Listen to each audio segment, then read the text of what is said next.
तो hello all, स्वागत है आपका एक बार फिर से आपके ऑनलाइन वीडियो लेक्चर सीरीज के इस प्लेटफॉर्म पे। और जैसा कि आप सभी को पता है कि डिजिटल कम्युनिकेशन के कुछ ऑनलाइन वीडियो लेक्चर्स आपको प्रोवाइड किए जा रहे हैं। उसी कड़ी में आज हम यूनिट नंबर 4 स्टार्ट करने जा रहे हैं। इससे पहले हमने यूनिट नंबर फर्स्ट और यूनिट नंबर 3 के दोनों पार्ट यानी पार्ट ए और पार्ट बी हमने कवर अप कर लिया है। अभी हम यूनिट नंबर 4 एक ही पार्ट में कवर अप करेंगे, है ना। तो काफी अच्छी यूनिट है और शॉर्ट यूनिट है, मतलब टॉपिक काफी कम है इसमें। और यहाँ से आपको स्कोरिंग पॉइंट ऑफ व्यू से काफी अच्छे टॉपिक देखने को मिल जाएंगे। जैसे हम बात करेंगे यूनिट नंबर 4 में डिजिटल रिसीवर्स की। अभी तक हमने देखा था यूनिट नंबर 3 में हमने मॉड्यूलेशन और डीमॉड्यूलेशन टेक्निक सीखी थी। जो हमारे मैसेज सिग्नल हैं उसको हमने कैरियर सिग्नल की हेल्प से मॉड्यूलेट कर लिया था, डीमॉड्यूलेट कर लिया था। क्यूपीएस की डीपीएस की टेक्निक हमने पढ़ ली थी, क्वाड्रेचर फेज शिफ्ट और डिफरेंशियल फेज शिफ्ट ना। तो ये हमने टेक्निक्स पढ़ रही थी वहाँ। अब हम रिसीविंग साइड की तरफ बढ़ रहे हैं, यानी कि एक ब्लॉक डायग्राम अगर मैं कम्युनिकेशन का देखूं तो उसमें जो रिसीवर वाला पोर्शन होता है वहाँ डिजिटल रिसीवर की बात हम करेंगे इस पूरी यूनिट के अंदर। नाउ कौन कौन से टॉपिक हैं जो हम यहाँ कवर करने वाले हैं। सबसे पहले देखेंगे हम कॉन्सेप्ट ऑफ मैच फिल्टर। तो रिसीविंग साइड पे जो हमारा रिसीविंग पोर्शन होता है किसी भी सिस्टम का, वहां हमें देखने को मिलेगा फिल्टर। और फिल्टर क्या काम करता है, पर्टिकुलर रेंज की फ्रीक्वेंसी को पास ऑन होने देता है, बाकी सबको रिजेक्ट कर देता है। यानी डिजायर फ्रीक्वेंसी को एक्सेप्ट करता है, बाकी सबको क्या कर देता है, रिजेक्ट कर देता है। तो यहाँ जो बात करेंगे मैच फिल्टर की। फिर हम बात करेंगे बीईआर, एनालिसिस ऑफ बीपीएस के। इसका मतलब, बीईआर का मतलब है bit error rate. Bit error rate देखेंगे हम। Phase shift keying, binary phase shift keying signal के बिट एरर रेट की एनालिसिस करेंगे, ये एक डेरिवेशन है। इसके बाद हम पढ़ेंगे introduction of spread spectrum communication. Spread spread spectrum communication की एनालिसिस करेंगे, इंट्रोडक्शन उसका देखेंगे। दो टेक्निक हमें इसमें पढ़नी है, एक है हमारी डीएसएसएस यानी डायरेक्ट स्प्रेड स्पेक्ट्रम सीक्वेंस, और दूसरा है एफएचएसएस यानी फ्रीक्वेंसी होपिंग स्प्रेड स्पेक्ट्रम। तो ये दोनों टेक्निक हमें पढ़नी है यहाँ पे। इंपॉर्टेंट है दोनों, और दोनों से हमेशा सवाल पूछा जाता है। एफएचएसएस और डीएसएसएस दोनों से सवाल पूछा जाता है। पीएसके का derivation, probability of error bit error rate या probability of bit error rate, हमेशा आपसे पूछी जाती है किसी भी एक क्वेश्चन की, किसी भी एक टेक्निक की। तो हम सबसे पहले ये कुछ इंपॉर्टेंट क्वेश्चंस हैं जो आपसे पूछे जाते रहे हैं प्रीवियस ईयर में। जैसे list any two application of the direct sequence की आपसे दो दो एप्लीकेशन पूछे हैं। Explain the basic principle of spread spectrum communication, जो बेसिक प्रिंसिपल है स्प्रेड स्पेक्ट्रम कम्युनिकेशन का और उसके जो करेक्टरिस्टिक्स हैं उनको एक्सप्लेन करने के लिए बोला है। Drive the impulse response, match filter का इम्पल्स रेस्पॉन्स आपसे ड्राइव करने के लिए बोला गया है। एफ एच एस के modulation with the help of transmitter and receiver diagram. तो एफ एच एस जो टेक्निक है उसमें आपको मॉड्यूलेटर और ट्रांसमीटर का डायग्राम पूछा गया है और उसके डिसएडवांटेज आपसे करने के लिए बोला गया है। Drive an expression for the probability of error of PS के मॉड्यूलेशन, पीएस के मॉड्यूलेशन से का आपसे डेरिवेशन पूछा गया है ना। तो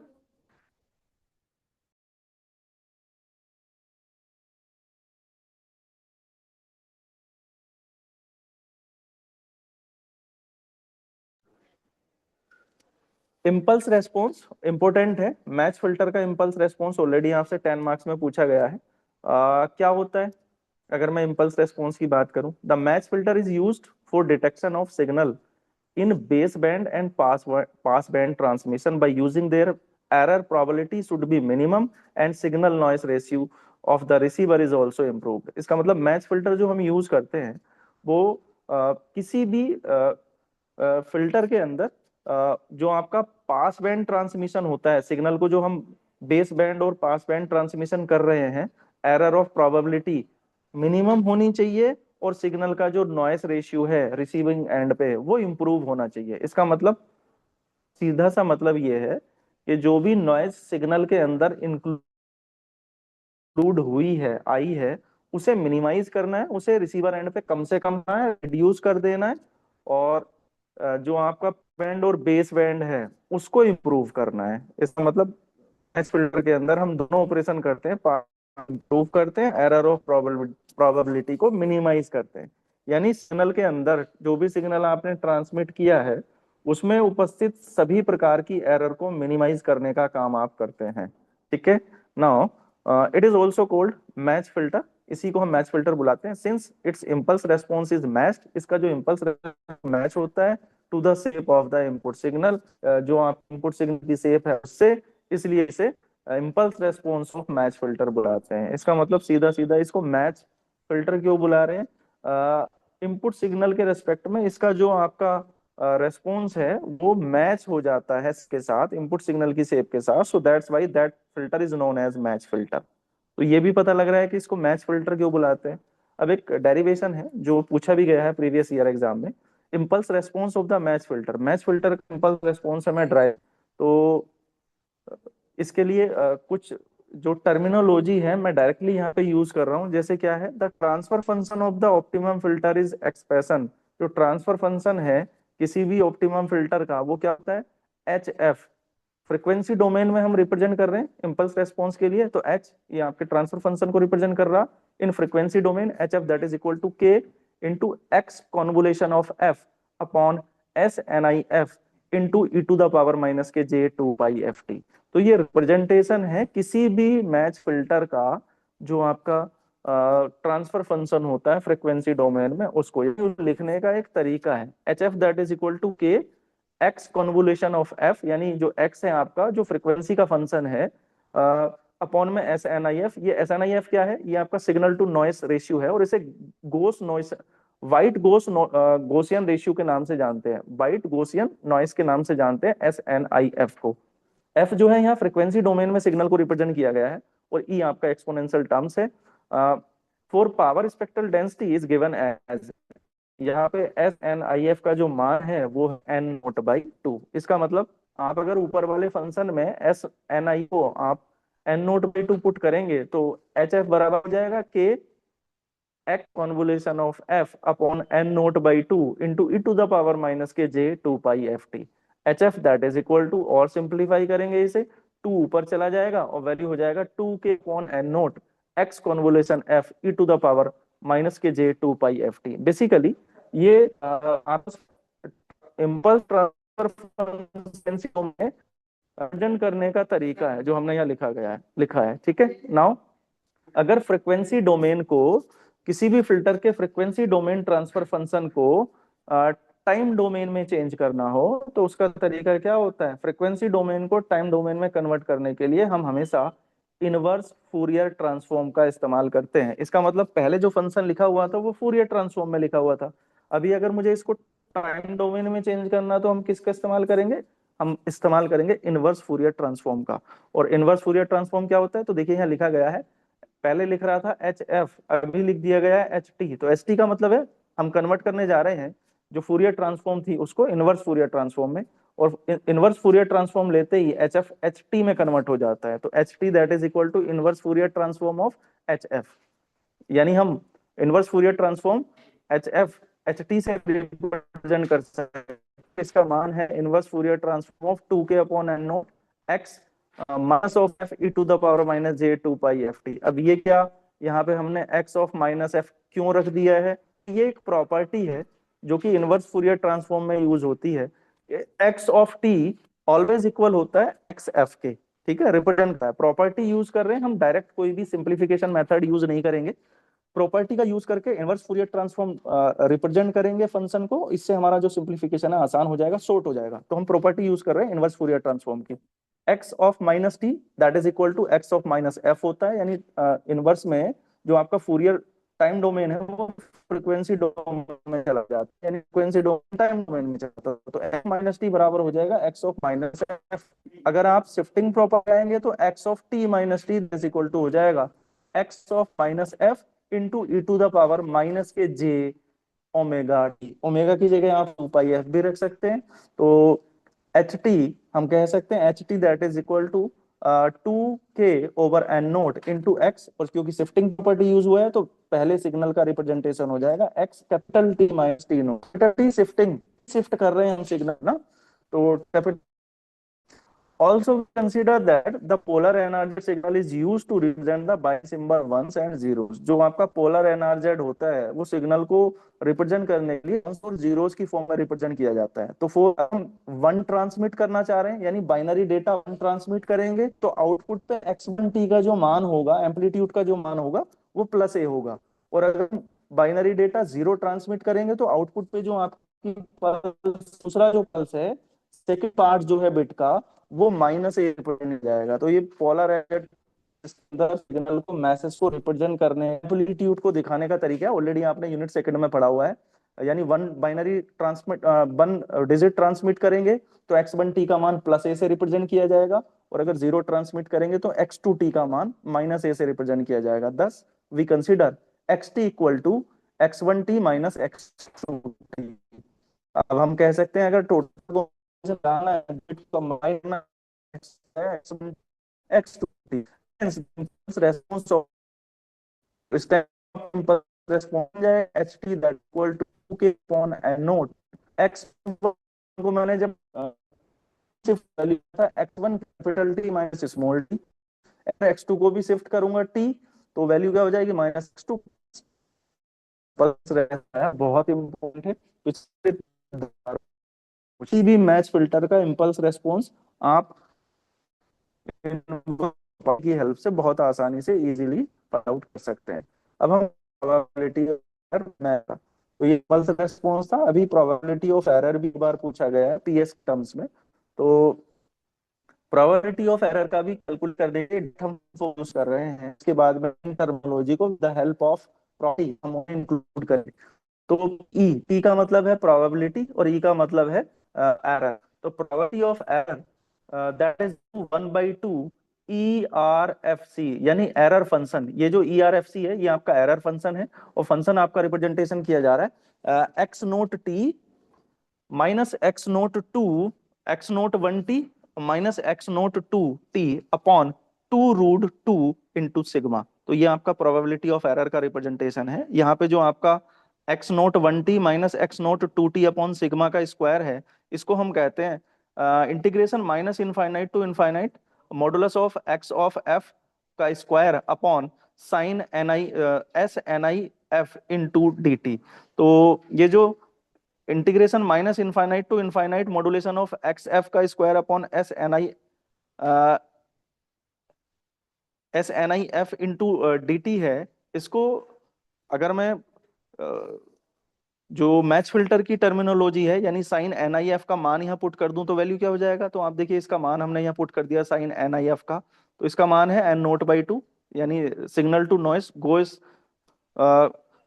white goes signal noise ratio को वैल्यू है SNIF की वैल्यू है n0/2। पुट कर दीजिएगा इस इक्वेशन में, minus infinite to infinite integration X F का square modulus upon n0/2 into D T.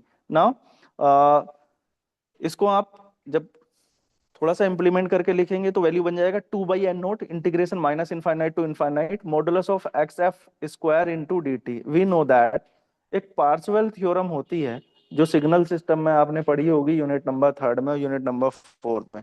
वो क्या कहती है, integration minus infinite to infinite function है आपका X F modulus of x F का square into D T, that is equal to integration minus infinite to infinite, इसका मान बराबर होता है X square T into D T के। या फिर आप अगर माइनस इनफाइनाइट से इनफाइनाइट नहीं जाना चाह रहे तो वैल्यू इसकी 0 to t, यानी किसी पर्टिकुलर बिट के लिए इसकी value 0 to t integration 0 to t X square T into D T के बराबर होती है। इसका मतलब इस फंक्शन को हमने रिप्रेजेंट कर लिया है integration 0 to t X square T D T में। ये पार्सेवल थ्योरम का इस्तेमाल करके हम डायरेक्टली यहाँ फंक्शन की वैल्यू फाइंड आउट करेंगे। तो और दूसरा दूसरा डायरेक्टली आप लिख सकते हैं integration minus infinite to infinite x F modulus का square into D T, that is equal to integration 0 to t x1t minus x2t का whole square into D t. आप ऐसा भी कह सकते हैं क्योंकि xt का मान क्या है, xt का मान ही तो है x1t माइनस x2t, और उसका क्योंकि x1 xt का स्क्वायर है तो इसलिए x1t माइनस x2t का स्क्वायर हो गया इंटू dt हो गया। नाउ पार्शियल थ्योरम की हेल्प से हम यहाँ पे वैल्यू पुट करेंगे तो minus infinite to infinite x f not modulus का square into d f that is equal to 0 to t integration x1t minus x2t का स्क्वायर इंटू dt। अब देखिएगा क्या करेंगे, यहाँ पे आपने फॉर्मूला पढ़ा होगा a माइनस बी का होल स्क्वायर, तो डायरेक्ट इंटीग्रेशन तो नहीं कर पाएंगे, तो हम यहाँ पहले फॉर्मूला ओपन करेंगे a माइनस बी के होल स्क्वायर का।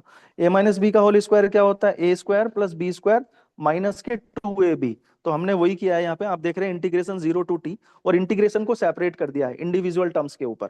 तो integration 0 to t x1 square T into D T plus 0 to t x2 square T into D t, और माइनस के 2, हमने -2 बाहर निकाल लिया है, कांस्टेंट टर्म्स थी।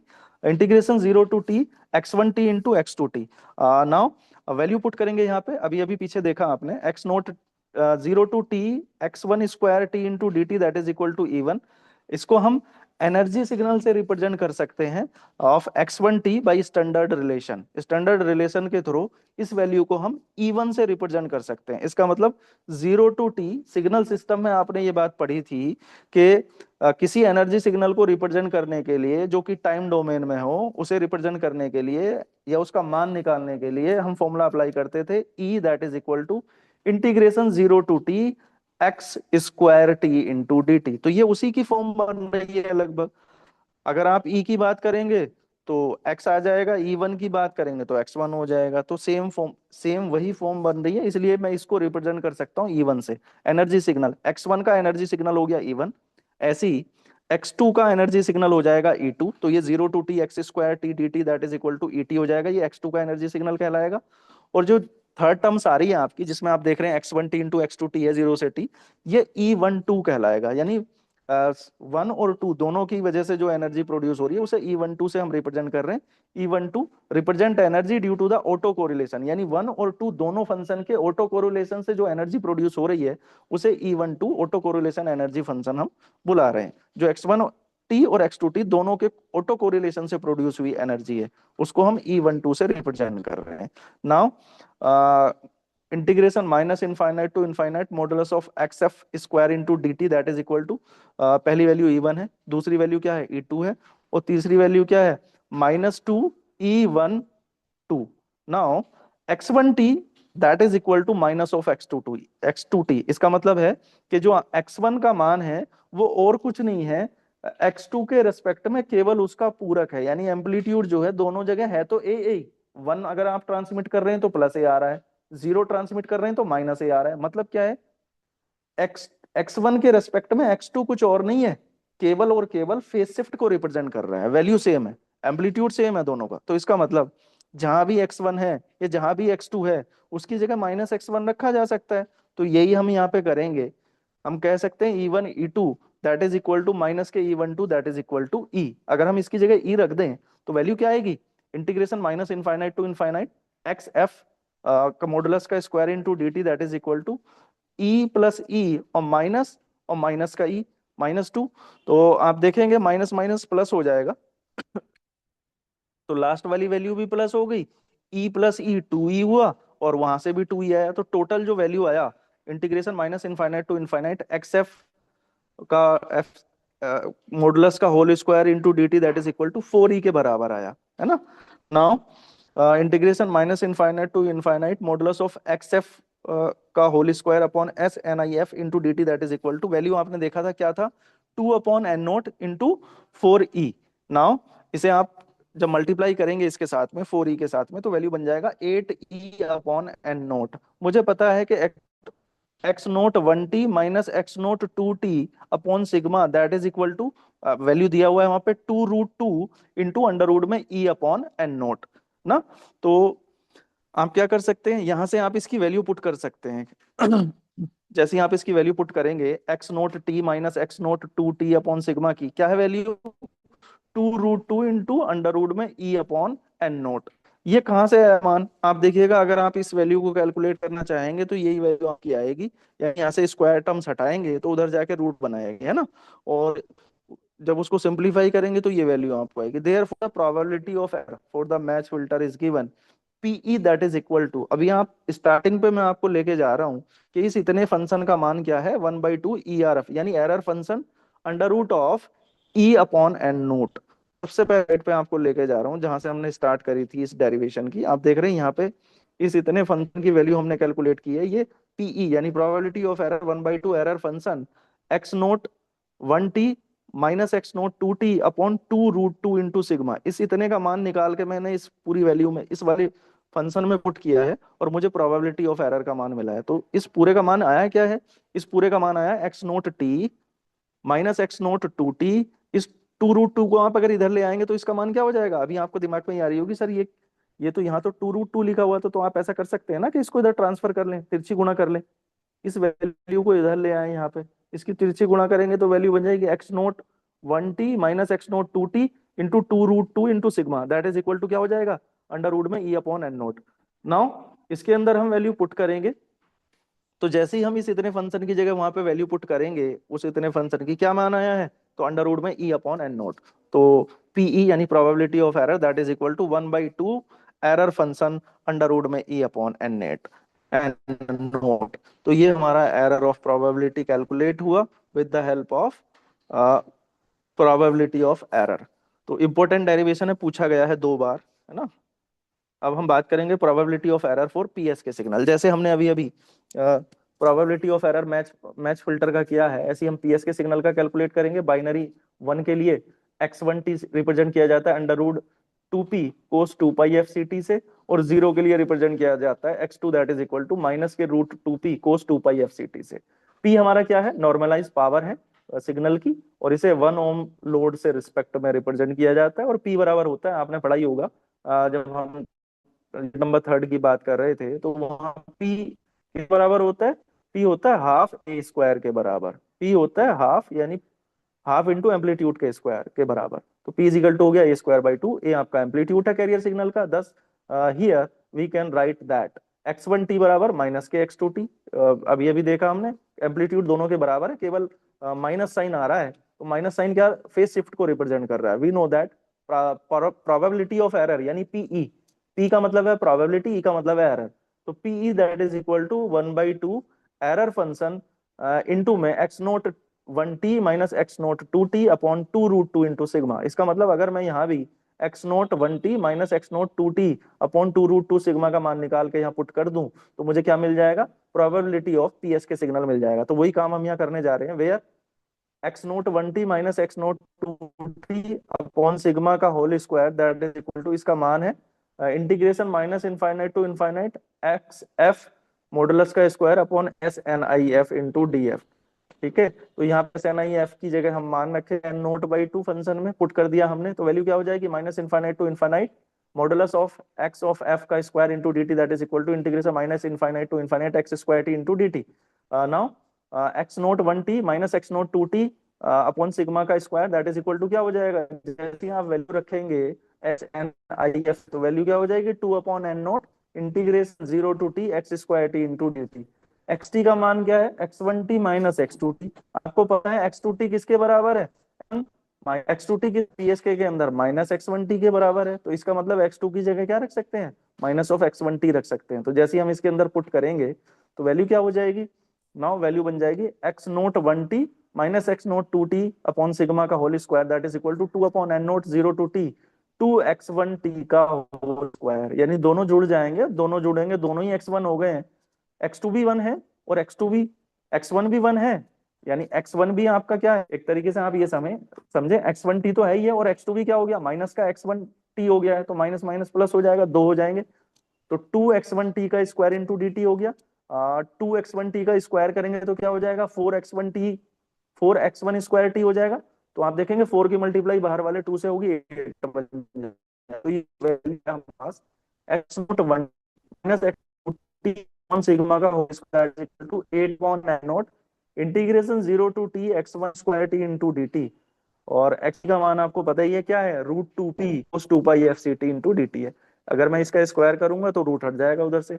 नाउ अगर मैं इसी को ले लूं और उधर ट्रांसफर करूं तो ये हो गया 0t root 2p cos 2 pi f c T का square into D T. Now जब इसको सिंप्लीफाई करेंगे, ये कोस वाली टर्म्स है तो आपको पता ही है तो यहां से तो जो है 2 बचेगा, है ना, यहाँ से तो बचेगा आपका 2, और रूट में से पी भी जब हम स्क्वायर करेंगे तो 2 बचेगा, और पी भी रूट से बाहर आ जाएगा जब स्क्वायर करेंगे तो वैल्यू रह जाएगी खाली, ये वैल्यू आएगी 1 प्लस के cos square 2 pi f c T function ये बनेगा ना। वन का तो हो जाएगा टी इंटीग्रेशन, और ये पाई एफ सी टी हो जाएगा sign 2 pi f c T upon 4 पाई एफ सी। तो ये डायरेक्टली जब हम इसमें टी की जगह जीरो और साइन का फंक्शन जीरो रखेंगे तब भी जीरो, टी रखेंगे तब भी जीरो ना, सिंक फंक्शन बन जाएगा। तो ये लास्ट वाली टर्म्स तो जीरो ही हो जाएगी, खाली क्या बचेगा यहाँ से, x0 1 t minus x2 t whole square that is equal to बन जाएगा हमारे टी टी टी। तो देख रहे हैं आप लास्ट में आपको यही मिला 8 pt अपॉन आपको ये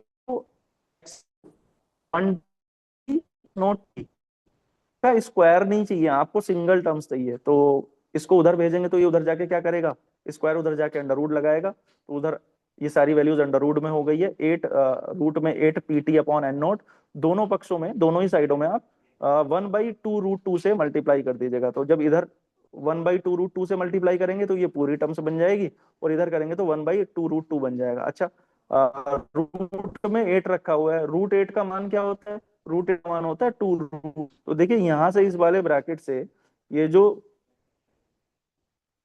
ये जो 8 है आपका, इसका मान होगा 2 √2, और अपॉन में रखा है 2 √2, 2 √2 से ये √8 कट जाएगा, क्या बचेगा रूट में पीटी अपॉन नोट। तो आप देख रहे हैं यहाँ पे आपका बचा है पीई यानी probability of error that is equal to 1/2 error is equal to x0 t minus x02 t upon 2 √2 sigma. इस इतने की इस इतने की जगह जो भी अभी हमने मान कैलकुलेट किया है, क्या कैलकुलेट किया है, ये हमने कैलकुलेट किया है। तो इस इतने की जगह हम वैल्यू पुट करेंगे, क्या आएगी वैल्यू, अंडर रूट में पीटी अपॉन एन नोट। तो प्रोबेबिलिटी ऑफ एरर हो गई 1/2 एरर फंक्शन अंडर रूट में PT upon N naught. Error probability की अगर बात करें तो पीटी जो होता है हमारा ई से रिप्रेजेंट किया जाता है, तो पीटी की जगह ई रख देंगे, वैल्यू क्या आ जाएगी, error of probability in a PSK या BPSK that is equal to 1/2 error function under root में ई अपॉन एन नोट। तो ये हमारा बीपीएस के यानी बाइनरी फेज शिफ्ट कीइंग का प्रोबेबिलिटी ऑफ एरर कैलकुलेशन है।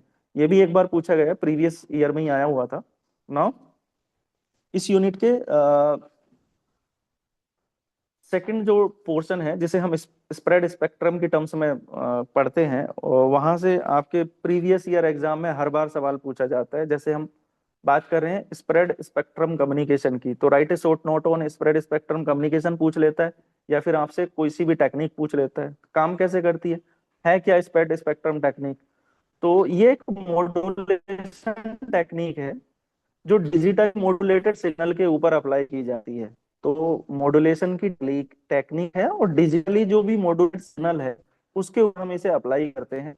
क्यों अप्लाई करते हैं, सिग्नल की जो बैंडविड्थ है उसे इंक्रीज करने के लिए, ठीक है, और जो इंफॉर्मेशन है उस इंफॉर्मेशन को स्प्रेड करने के लिए। तो यहाँ लिखा गया है, यही बातें सारी बताई गई, it is a modulation technique applied to digitally modulated signal, digitally modulated signal के ऊपर अप्लाई की जाती है, that increase the transmit signal bandwidth, जो कि ट्रांसमिटेड सिग्नल की बैंडविड्थ को इंक्रीज करती है to a value much larger than information ना। तो जो जिससे कि हमें ज्यादा से ज्यादा इंफॉर्मेशन मिल सके, बियरिंग सिग्नल बैंडविड्थ। और इसी को हमने जो है डायग्राम की फॉर्म में दिखाया गया, एक हमारे पास इनकमिंग सिग्नल है या इनपुट सिग्नल है बी, हमने इसको स्प्रेड किया है, और स्प्रेडिंग में आप देख रहे हैं सिग्नल बाइनरी डेटा में था सिग्नल, उसको हमने स्प्रेडिंग किया है नाउ BSSS। तो ये क्या है, ये बाइनरी जो स्प्रेड स्पेक्ट्रम है इसमें हमने सिग्नल की बैंडविड्थ को इंक्रीज करते हुए यहाँ पे दिखाया है, और इसको रिप्रेजेंट करने का तरीका है एन हमारा प्रोसेस गेन कहलाता है, और process gain that is equal to BSS divided by B. इसका मतलब बी हमारी बैंडविड्थ है और BSS क्या है, ये हमारी जो बाइनरी सिग्नल है उसका स्प्रेड स्पेक्ट्रम रिप्रेजेंटेशन है। क्यों पड़ती है स्प्रेड स्पेक्ट्रम कम्युनिकेशन की, तो अगर हम रिक्वायरमेंट की बात करें तो यहाँ पे सिग्नल की बैंडविड्थ को इंक्रीज करने के लिए जो भी आपका इंफॉर्मेशन है सिग्नल की उसको उसकी बैंडविड्थ को इंक्रीज करने के लिए हमें स्प्रेड स्पेक्ट्रम की रिक्वायरमेंट पड़ती है। पहला point, the signal occupies A bandwidth much larger then for the information signal के कंपेयर में कई बार ज्यादा बैंडविड्थ की रिक्वायरमेंट होती है ऑक्यूपाइड सिग्नल को, तो इसके लिए हमें स्प्रेड स्पेक्ट्रम कम्युनिकेशन की रिक्वायरमेंट पड़ती है। दूसरा, spread spectrum modulation is done using the spreading code. दूसरा, ये स्प्रेडिंग कोड यूज करके जनरेट की जाती है। ये दो word है, याद रखना। स्प्रेडिंग कोड यानी spectrum communication, spreading code generate करने का कार्य है। और तीसरा है जो आपका रिसीविंग कोड है, उस रिसीविंग कोड को स्प्रेडिंग करने के लिए ना, आप देख पा रहे होंगे यहाँ पे रिसीविंग एंड पे जब वो आपको हुआ, उसको डिस स्प्रेडिंग के लिए, यानी जब मॉड्यूलेट सिग्नल आपको मिल गया है तो आपको उसको डीमोडुलेट भी तो करना पड़ेगा। तो रिक्वायरमेंट पड़ती है डिस स्प्रेडिंग के लिए या डी स्प्रेडिंग के लिए, सिग्नल को जो भी मतलब ओरिजिनल फॉर्म सिग्नल की हमें मिले। स्प्रेडिंग हमने कर लिया, बैंडविड्थ हमने बढ़ा दिया, काम हमारा खत्म हो गया, फिर मुझे ओरिजिनल फॉर्म भी तो चाहिए सिग्नल की। तो जिस प्रोसेस का हम इस्तेमाल करते हैं उसे डी स्प्रेडिंग कहते हैं।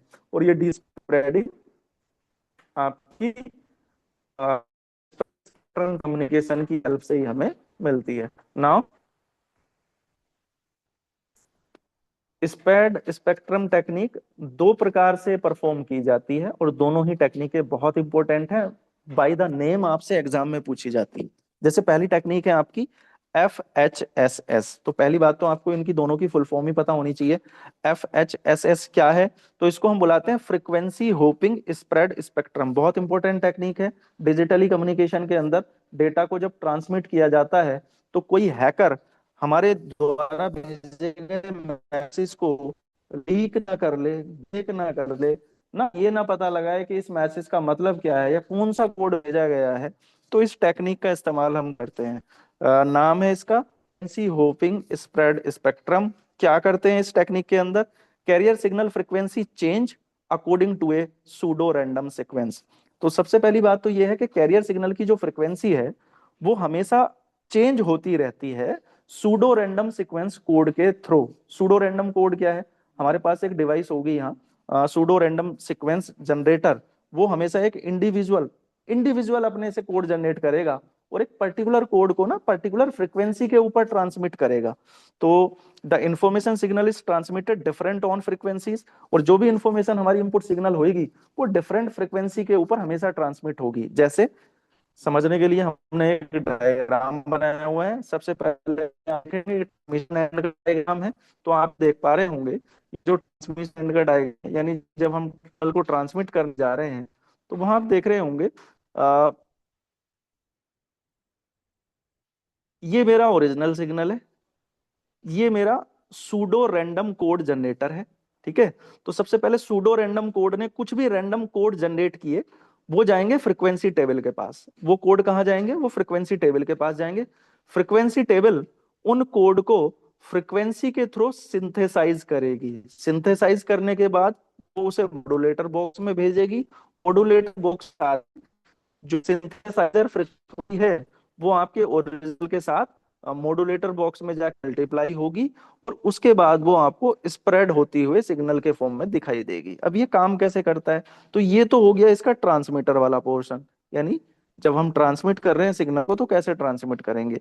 अब इसी को, ये जो आपका कोड है जिसकी हम बात कर रहे हैं सूडो रैंडम कोड ना, ये कैसे काम करता है? तो इसके लिए हमने एक नीचे के बिट पैटर्न का कोड बनाया हुआ है। आप देख रहे होंगे यहाँ पे एक के बिट पैटर्न का टेबल बनाया हुआ है जिसे हम सूडो रैंडम कोड जनरेटर कहते हैं। जैसे यहाँ है पहला कोड आप देख रहे होंगे वन, दूसरा 111, तीसरा कोड है 001, चौथा कोड है 000, पांचवा कोड है 010 और छठा कोड है 011। तो ये रैंडम है, ये अपनी तरफ से मतलब आप कुछ भी ले सकते हैं। इसका मतलब क्या है?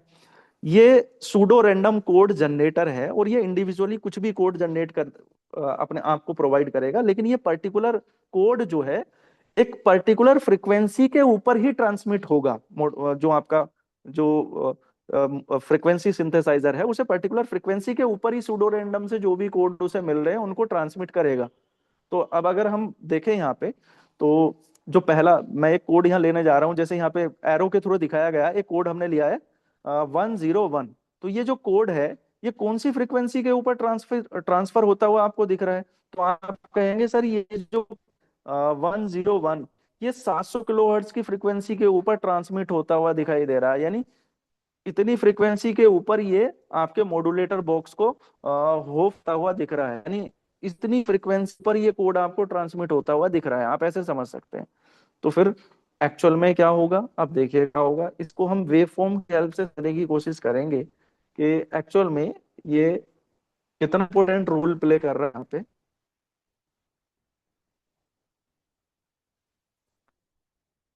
अभी आपने देखा जो सूडो रैंडम कोऑर्डिनेटर था, उसने डिफरेंट डिफरेंट कोड जनरेट कर दिए थे, रैंडम कोड जनरेट किए थे, कोई भी हार्ड एंड फास्ट रूल नहीं है उन कोड का, रैंडम कुछ भी 0 0 0 0 1 0 ऐसे तक करके कुछ भी रैंडम कोड जनरेट कर सकता है वो।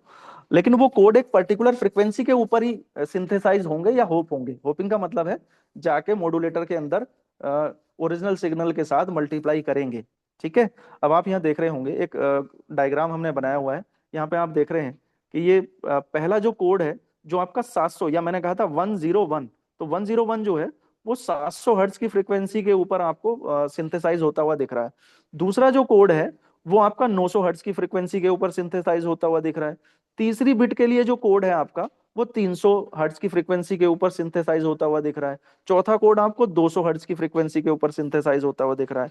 तो फर्क क्या पड़ रहा है, ये आपके इधर जो है ये होपिंग पीरियड्स हैं, ऊपर की तरफ आपकी कैरियर फ्रीक्वेंसी है जो डिफरेंट डिफरेंट इंडिविजुअल इंटरवल के बाद आपको अल्टरनेट होप होती हुई दिख रही है, यानी अप डाउन एक तरीके से होती हुई आपको दिख रही है। क्या फायदा है इस चीज का, तो देखिए फायदा ये है, जब भी सामने वाला आपको हैक करने जाएगा तो उसको ये नहीं पता लगेगा कि ये जो पीछे वाला सिग्नल था ये कौन सी फ्रीक्वेंसी पे भेजा गया था और अगला वाला सिग्नल कौन सी फ्रीक्वेंसी पे भेजा गया है, क्योंकि इंडिविजुअल जो कोड है वो डिफरेंट फ्रीक्वेंसी के ऊपर ट्रांसमिट किया जा रहा है।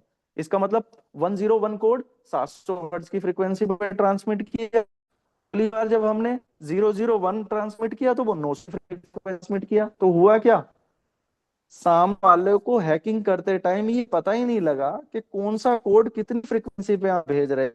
अगर उसको ये पता लग जाए कि कितनी फ्रीक्वेंसी पे आप ट्रांसमिट कर रहे हैं तो वो हैक करेगा और आपके मैसेज को रीड कर सकता है और राइट भी कर सकता है, तो पता लगा सकता है। तो इसका मतलब सिक्योरिटी पॉइंट ऑफ व्यू से ये जो टेक्निक है FHSS बहुत इंपॉर्टेंट है।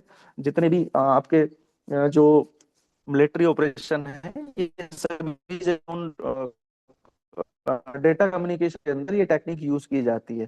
सामने को कोई ट्यूनिंग सर्किट के थ्रू ये पता लगाने की कोशिश करे कि सामने वाले का मैसेज है क्या, उसको डिकोड करने की कोशिश करे, क्योंकि इन कोड का कोई मतलब तो होगा जो हमने बनाए सूडो रैंडम कोड है।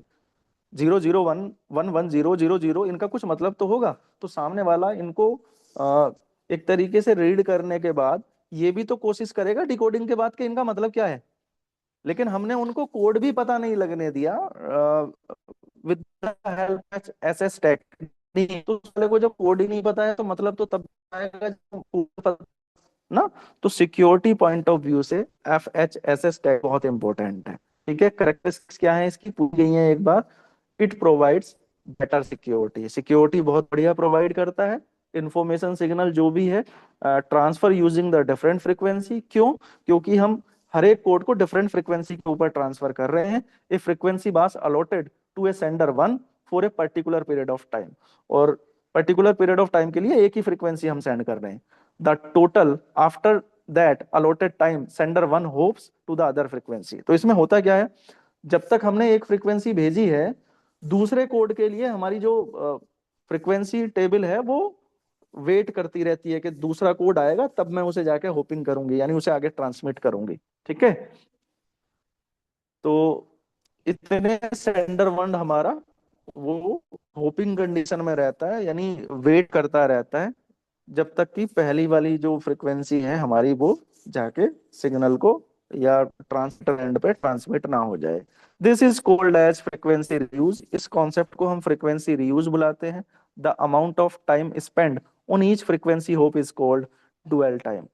जितना भी टाइम किसी फ्रीक्वेंसी को ट्रांसमिट होने से पहले इंतजार करने में लगता है, यानी हमने कोड ट्रांसमिट किया था 101 जो कि 700 हर्ट्ज की फ्रीक्वेंसी पे ट्रांसमिट हुआ, लेकिन जब तक वो ट्रांसमिट हो रहा था तब तक जो दूसरा कोड था वो हमारा होपिंग कंप्लीट कर रहा था।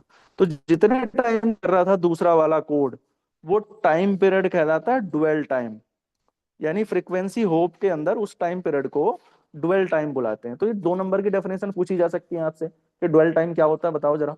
जितने टाइम के लिए आपका सेकंड कोड फ्रीक्वेंसी होपिंग कर रहा है, फ्रीक्वेंसी को इंतजार करवा रहा है या एडजस्ट कर रहा है फ्रीक्वेंसी को, उसे आप डुअल टाइम कहते हैं। ठीक है, तो ये था आपका FHSS। अब लास्ट टेक्निक है इस यूनिट की, दैट इज DSSS। तो क्या है? Direct sequence spread spectrum. क्या होती है DSSS? Work by combining the information. कैसे काम करती है? ये जो इंफॉर्मेशन है उसको कंबाइनिंग करने का काम करती है, डेटा सिग्नल को, with higher data bit rate sequence. Pseudo random code की हेल्प से ही ये भी जो है आपके हायर बिट रेट करने का काम करती है, कंबाइन करने का काम करती है, यानी डेटा को रेट कंबाइन कर DSSS करता है। PN is also called the chipping code. यहाँ पे जो आपका डायरेक्ट सीक्वेंस स्प्रेड स्पेक्ट्रम होगा, इसमें एक चिपिंग कोड का यूज किया जाएगा। जैसे वहां पे हम क्या कर रहे थे, सूडो रैंडम कोड जनरेटर से कोड जनरेट कर रहे थे, यहाँ चिपिंग कोड होगा। दोनों में डिफरेंस ये है, यहाँ चिपिंग कोड होगा जो कोड को जनरेट करेगा, the bit resulting from the combining the information bit with the chipping code. Chipping code की हेल्प से हम जो भी इंफॉर्मेशन आ रही है उसे हम क्या करेंगे, एक तरीके से कंबाइन करेंगे, कोड चिप्स।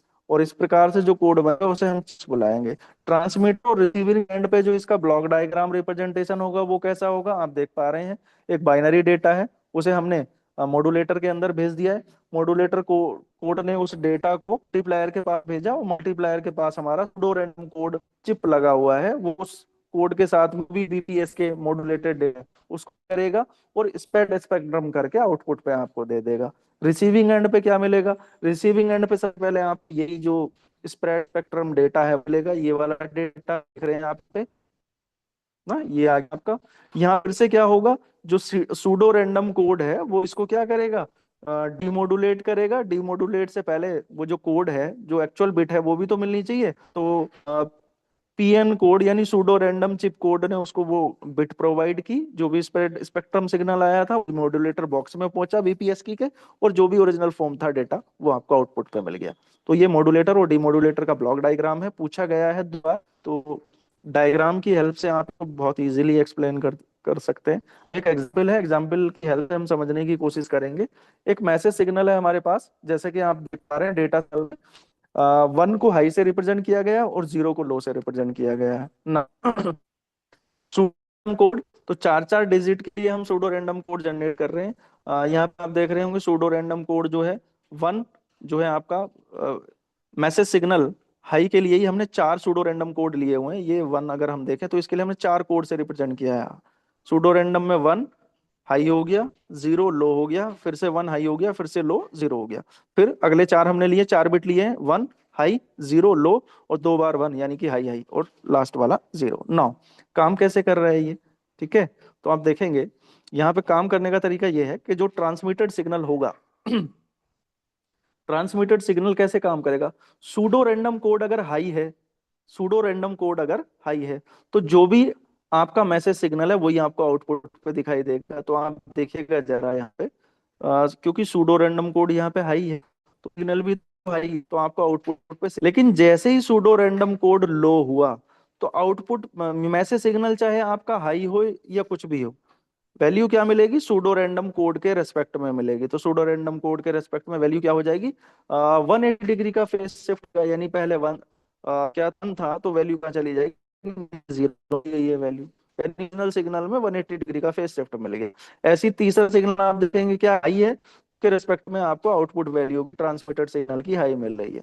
फिर से देखेंगे सूडो रैंडम कोड क्या है, 0, बट मैसेज सिग्नल क्या है, 1 है, तो उसके रिस्पेक्ट में 180 डिग्री का फेस शिफ्ट मिलेगा, वैल्यू क्या हो जाएगी, 0 हो जाएगी आपकी। ठीक है, फिर से यहाँ पे 1 था तो वैल्यू क्या हो गई, देखिए 0 हो गई आगे। इसी तरीके से आपको ट्रांसमिटेड सिग्नल मिल रहा है। नाउ अगर मैं रिसीविंग सिग्नल की बात करूं, तो रिसीविंग सिग्नल एज यूजुअल आपका ट्रांसमिटेड सिग्नल है, क्योंकि रिसीविंग एंड पे तो वही मिलना है, तो एज इट इज आपको मिल रहा है। फिर से आप देखेंगे सूडो रैंडम कोड हमने एज यूजुअल ये बिट उठा के यहाँ रख लिए, होगा क्या, एज यूजुअल फिर से देखेंगे जो आपका रिसीव सिग्नल है उसकी comparison pseudo random code chip code से करेंगे। इसका मतलब अगर आपका सूडो रैंडम कोड हाई है और उस टाइम आपका जो रिसीव सिग्नल है उसकी वैल्यू भी हाई है तो सेम वैल्यू मिलेगी। लेकिन अगर आपका सूडो रैंडम कोड क्या है, सूडो रैंडम कोड यहाँ पे लो है, और मैसेज सिग्नल क्या है इस टाइम, मैसेज सिग्नल भी लो है, कितने का शिफ्ट होगा, 180 डिग्री का। तो लो जो जा रहा था वो कहाँ चला गया, वो हाई में चला गया, आउटपुट पे आप देख रहे हैं। ऐसी सूडो रैंडम 1 है, और आपका मैसेज सिग्नल भी 1 है, सेम वैल्यू जाएगी।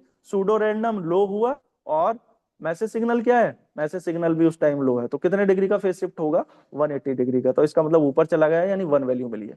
सिमिलरली अगली वाली वेव फॉर्म हमने बनाई हुई है, तो देख रहे होंगे आप, जैसा सिग्नल हमने ट्रांसमिट किया था वैसा ही सिग्नल हमें आउटपुट पे दिखाई दे रहा है। ठीक है, DSSS, direct sequence spectrum technique. तो ये आप सब मोस्ट इंपोर्टेंट पोर्शन जो लास्ट में अभी आपने देखा है, DSSS और FHSS हमेशा यहाँ से इस यूनिट से हुआ है। और जो आपका मैच फिल्टर का इम्पल्स रेस्पॉन्स है और PSK का जो प्रोबेबिलिटी ऑफ एरर कैलकुलेशन है, दोनों के डेरिवेशन यहाँ से हमेशा पूछे जाते रहे हैं। तो इस यूनिट को बड़े अच्छे से तैयार करिएगा, छोटी यूनिट है, सेलेक्टेड लिमिटेड टॉपिक है, बढ़िया से इनको देख लीजिएगा और प्रॉपर्टी ध्यान रखिएगा।